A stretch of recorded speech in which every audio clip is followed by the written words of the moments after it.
મોહનથાળ ભૂલાવી દે તેવો બેસનનો નવો દાણાદાર કરકરો શીરો બનાવવા માટે આપણે અહીં 1 કપ એટલે કે 1 વાટકી જેટલું બેસન લીધો છે। આ બેસન કરકરો બેસન છે જે આપણે મોહનથાળ મગસ બનાવવા વાપરીએ છીએ। એ સામે આપણે પોણી વાટકી જેટલી ખાંડ લીધી છે અને 1 કપ જેટલું પાણી લીધું છે। તો ઘરમાં રહેલી કોઈ પણ વાટકી કે કપનું માપ તમે સેટ કરી શકો છો। હવે તમને પ્રશ્ન એમ થતો હશે કે ફાઇન બેસનથી શું આપણે આવો શીરો બનાવી શકીએ?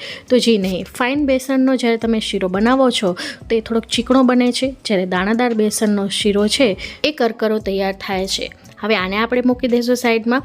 હવે અહીંયા એક ત્રાસ લઈ લીધું છે જેની અંદર આપણે જે બેસન લીધું છે એ નાખી દઈશું। તો ઘરમાં રહેલી કોઈ પણ વાટકી કે કપનું માપ તમે અહીં સેટ કરી શકો છો। હવે આ બેસનની અંદર આપણે ધ્રાબો દઈશું। જી હા, કરકરો બેસન તો લીધો છે પણ એનામાં ધ્રાબો પણ આપણે અચૂક જ આપશું જેના કારણેનું રિઝલ્ટ સારું મળે। આની અંદર 1 ટેબલસ્પૂન જેટલું ઠંડુ કે ગરમ કોઈ પણ દૂધ ઉમેરી શકો છો। બાજુમાં મેં 2 ટેબલસ્પૂન જેટલું ઘી ગરમ કરવા માટે મૂકી દીધું હતું। અસલ ધ્રાબા દેવાની પદ્ધતિ એ છે કે જ્યારે આપ બેસન ઉપર આવી રીતે દૂધ નાખેલું હોય અને છમકારાનો અવાજ આવે ઘી નાખતા, તો સમજી લેવાનો કે આપણો ધ્રાબો છે એ પરફેક્ટ દેવાનો છે। તો અહીં છમકારાનો અવાજ આવી ગયો છે। હવે આ ઘી ગરમ છે તો સીધું હાથ ન નાખતા પહેલાં કોઈ પણ ચમચી કે ચમચાની મદદથી આવી રીતે સહેજ મિક્સ કરી લેવાનું, કારણ કે ઘી ગરમ હોય તો દાજી જવાય। હલકું એવું મિક્સ કરીને ત્યારબાદ જ આપણે હાથ નાખવાનો છે। હવે આને આપણે સારી રીતે મસળી લેશું જેથી ઘી અને દૂધનું મિશ્રણ છે એ લોટના એક એક કણમાં લાગી છે।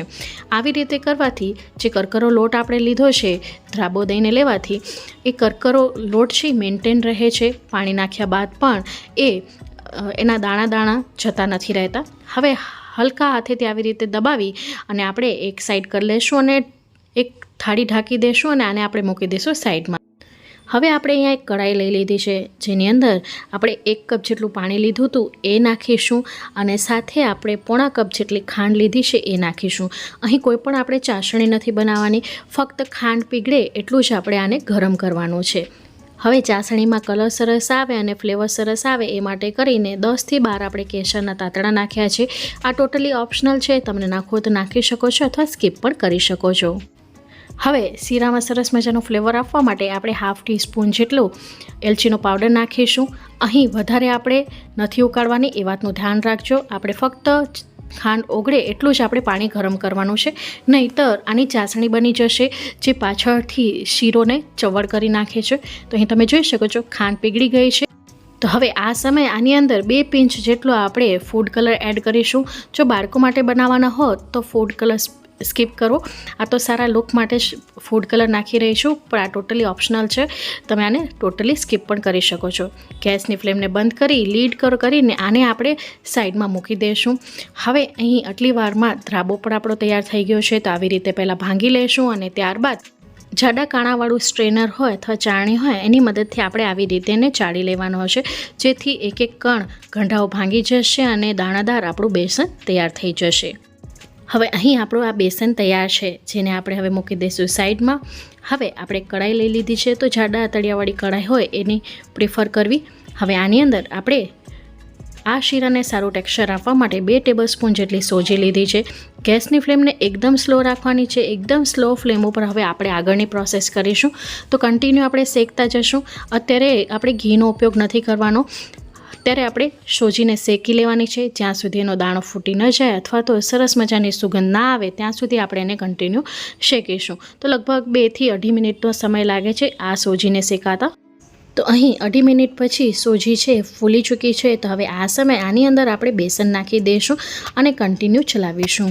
અત્યારે પણ હજી પણ આપણે ઘી નથી નાખવાનું, હવે આપણે બેસનને શેકીશું, કારણ કે ધ્રાબો દેતી વખતે આપણે એમાં ઘી અને દૂધનું પ્રમાણ રાખ્યું છે। તો દૂધ જ્યાં સુધી બળી ન જાય અને બેસન થોડુંક ડ્રાય ન થઈ જાય અથવા તો એનામાંથી સુગંધ ના આવે ત્યાં સુધી આપણે થોડુંક શેકવાનું છે। તો કન્ટિન્યુ ચલાવતા રહીશું જેથી તળિયે ચોટે નહીં અને ક્યાંયથી પણ વધારે શેકાય નહીં। તો કન્ટિન્યુ આપણે ચલાવતા જશું અને શેકતા જશું।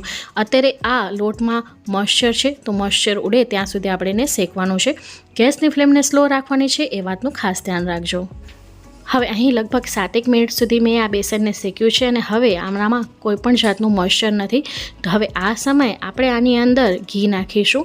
તો 1 કપ બેસનની સામે આપણે પોણા કપ જેટલું ઘી લેવાનું છે. તો અત્યારે આપણે બધું ઘી ન વાપરતા આની અંદર 2 ટેબલસ્પૂન જેટલું ઘી આપણે રાખીશું. એ સિવાયનું બધું ઘી આપણે નાખી દઈશું. છે ને ખૂબ જ સરળ માપ. હવે કન્ટિન્યુ આપણે ચલાવતા રહીશું અને શેકતા રહીશું. હવે જ્યારે ઘીમાં આ બેસન શેકાશે ત્યારે એની સુગંધ તો સરસ આવશે અને શીરો જે કાંઈ સ્વાદિષ્ટ બને છે એ તો તમે બનાવશો એના પછી જ તમને ખ્યાલ પડશે. તો હવે આ બેસનને જ્યાં સુધી કલર ન બદલાય ત્યાં સુધી આપણે આને શેકવાનો છે. તો અહીં તમે જોઈ શકો છો કે હવે આ બેસનનો છે કલર ચેન્જ થઈ રહ્યો છે. થોડોક બદામી રંગનો આપણો આ શીરો થઈ ગયો છે. તો બસ આ જ સ્ટેજ સુધી આપણે એને શેકવાનો હતો. અત્યારે તમે જોઈ શકો છો કે એકદમ ઘી છૂટું પડી ગયું છે અને બેસન છે એકદમ હળવું થઈ ગયું છે. તો આ બેસનની કઢીને જાળવી રાખવા માટે આપણે આની અંદર 1 ટેબલસ્પૂન જેટલું દૂધ નાખીશું. અહીં દૂધ ઠંડુ કે ગરમ કોઈ પણ તમે નાખી શકો છો. નાખતી વખતે આવી રીતે બબલ્સ થાય છે, એ બબલ્સના છાંટા ઉડે નહીં એ વાતનું ધ્યાન રાખવાનું જેથી દાજી ન જવાય. અને હવે જ્યાં સુધી આ બબલ્સ જતા નથી રહેતા ત્યાં સુધી આપણે એને કન્ટિન્યુ શેકતા રહીશું. તો તમે જોઈ શકો છો કેટલી સરસ જાળી પડી છે. આ જે જાળી પડે છે એ બેસનના દાણાને કરકરો રાખવામાં મદદરૂપ થાય છે. હવે કન્ટિન્યુ ચલાવતા રહીશું જ્યાં સુધી એ દૂધ બળી ન જાય. તો આ પ્રોસેસ આપણે 2 વાર કરવાની છે. તો ટોટલ આપણે 2 ટેબલસ્પૂન જેટલું આની અંદર દૂધ નાખીશું. તો હવે તમે જોઈ શકો છો કે એકદમ દૂધનો ભાગ હતો એ બળી ગયો છે. તો ફરી પાછું આપણે આની અંદર 1 ટેબલસ્પૂન જેટલું દૂધ ફરી પાછું નાખીશું અને ફરી પાછી જાળી પડી છે. હવે ફરી પાછું જ્યાં સુધી દૂધ બળી નથી જતું ત્યાં સુધી આપણે આને શેકીશું. તો અહીં આપણો સરસ મજાનો બેસન શેકાઈ ગયો છે. તમને નજદીકથી બતાવી દઈશ. જોઈ શકો છો એકદમ કરકરો દાણાદાર આપણો આ બેસન તૈયાર થયો છે. ક્યાંય પણ આનામાં લીસું બેસન નથી. આ બેસનને શેકવું ખૂબ જ જરૂરી છે, નહીં તો પાણી એડ કર્યા પછી એ ચીકણો લાગે છે. તો આવી રીતનો બદામી રંગનો થાય ત્યાં સુધી અચૂકથી એને શેકવાનું છે અને ગેસની ફ્લેમને આપણે સ્લો જ રાખવાની છે. હવે આ સમયે આની અંદર આપણે 10 નંગ જેટલી બદામનો ભૂકો નાખી દઈશું. તો બદામના ભૂકાનો ફ્લેવર આ શીરામાં ખૂબ જ સરસ લાગે છે અને બેસન આપણું ગરમ છે, કઢાઈ પણ ગરમ છે, તો બદામ પણ છે સારી રીતે સતળાઈ જાય છે. તો કન્ટિન્યુ આપણે ચલાવતા રહીશું ને લગભગ 2 થી 3 મિનિટ સુધી આપણે આને શેકી લઈશું. 2 મિનિટ શેકાયા બાદ તમે જોઈ શકો છો કે ઘી છૂટું પડવા માંડ્યું છે. તો બસ આ સ્ટેજ સુધી આપણે આ બેસનને શેકવાનું છે. હવે જે આપણે ખાંડ ઓગાળીને રાખી હતી એ પાણી આપણે આમાં નાખીશું. આ પાણી પણ આપણે થોડા થોડા બેચીસમાં નાખવાનું છે. એક ભેગું નથી નાખી દેવાનું. જો એક ભેગું નાખી દેશો તો શીરો છે એ ચીકણો બને છે. તો આવી રીતે થોડું થોડું નાખીને આપણે નાખવાનું છે. તો આપણે 3 બેચમાં આ પાણી નાખીશું. એકવાર નાખી દીધા બાદ આ પાણી શોષાઈ જાય ત્યાં સુધી એને કન્ટિન્યુ ચલાવીશું. કારણ કે બેસન છે એને પાણી વધારે જરૂરિયાત પડે છે. તો એક ભેગું ન નાખી દેતા આવી રીતે બેચીસમાં આપણે નાખવાનું છે. હવે તમે જોઈ શકો છો કે બધું પાણી બળી ગયું છે. તો ફરી પાછું આપણે થોડુંક પાણી નાખી દઈશું. આવી રીતે કરવાથી શીરો છે એકદમ દાણેદાર બને છે, ચીકણો નથી બનતો અને ખાવામાં પણ ખૂબ જ સ્વાદિષ્ટ લાગે છે. જ્યારે કોઈ મહેમાન આવ્યા હોય કે હોય પ્રસાદ માટે કંઈક મીઠું બનાવવું તો આ શીરો એકવાર જરૂરથી ટ્રાય કરજો. બધાને ખૂબ જ ભાવશે, એટલો ટેસ્ટી બને છે અને ગરમા ગરમ આ શીરો ખાવાની મજા જ કંઈક અલગ છે. ખાસ કરીને આ શીરો શિયાળામાં જ્યારે ઠંડીની મોસમ હોય ત્યારે ગરમ ગરમ ખાવાની મજા જ કંઈક અલગ પડે છે. તો એકવાર આ રેસીપી ઘરે અચૂકથી ટ્રાય કરજો. હવે છેલ્લે જે પાણી બચ્યું હતું એ પણ આપણે નાખી દીધું છે. તો અહીં તમે જોઈ શકો છો કે હવે સરસ મજાનો જે બેસન છે આપણું ફૂલી ચૂક્યું છે પાણી નાખ્યા બાદ. હવે આ પાણી બળે ત્યાં સુધી આપણે આને પકવી લેશું. ગેસની ફ્લેમ આપણી સ્લો જ છે એ વાતનું ધ્યાન રાખજો. હવે તમે અહીં જોઈ શકો છો કે બધું પાણી આપણું બળી ગયું છે અને જે શીરો છે એ તળિયું છોડવા માંડ્યું છે. તો હવે છેલ્લે જે આપણે 2 ટેબલસ્પૂન જેટલું ઘી બચાવીને રાખ્યું હતું એ આ સમયે નાખી દઈશું. છેલ્લે ઘી નાખવાથી એક તો શીરામાં સુગંધ સરસ આવે છે, સાઇન સરસ આવે છે અને ટેસ્ટમાં પણ સરસ બને છે. તમે જોઈ શકો છો કે છેલ્લે જે આપણે ઘી નાખ્યું એ પણ શીરાએ પી લીધું છે અને સાઈડમાંથી ઘી છૂટું પણ પડી રહ્યું છે અને કડાઈથી પણ એ છૂટવા માંડ્યું છે. એટલે કે આપણું જે બેસન છે પરફેક્ટ શેકાણું છે. તો અહીં ખાસ ટીપનું ધ્યાન રાખવાનું છે, જ્યાં સુધી કડાઈથી બેસન છૂટું ન પડે ત્યાં સુધી આપણે એને શેકવાનો છે. કડાઈથી છૂટું પડશે એટલે સમજી લેવાનું કે આપણું બેસન છે પરફેક્ટ શેકાણો છે. અહીં તમે જોઈ શકો છો કે હવે કડાઈ મૂકવા લાગ્યું છે. ક્લોઝ લુકમાં તમને બતાવી દઈશ કે એકદમ દાણેદાર આપણો શીરો તૈયાર થયો છે. બિલકુલ પણ શીરો આ ચીકણો તૈયાર નથી થયો.